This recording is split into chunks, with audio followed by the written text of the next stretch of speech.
zenébe.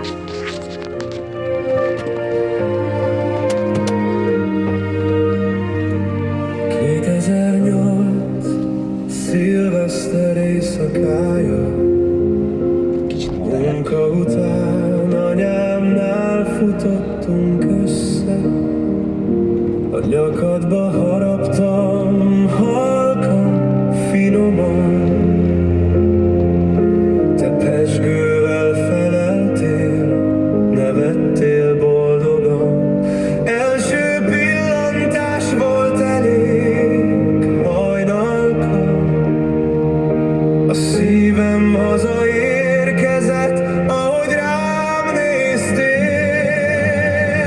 Elém sodort a sors, és hálás vagyok. Hűséged melegít, rád mindig számíthatok. Egymásért lettünk, egymásért maradunk. Türelmes kezed fogom, többé nem félünk. Sokaknak nem tetszett, de te hátat fordítottál mindenkinek, aki nem értette a kettőnket.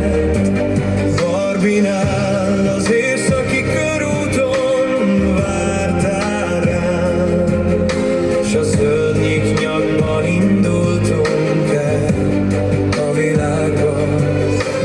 Vízparton ülünk csendben, horgászbottal a kezedben. Megértőbb társad nálad nem találtam volna.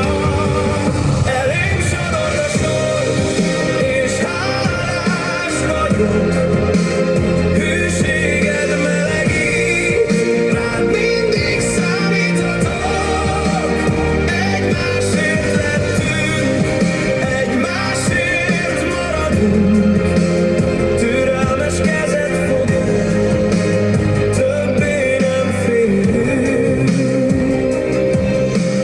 Eugéniát együtt neveljük ketten. Nem a vér köt, a szeretetünk erősebb. Úgy tudsz szeretni, ahogy senki más. Együtt érző szíved mindent megtesz értünk. Hajnalka, a te életed is szebb lett, tudom.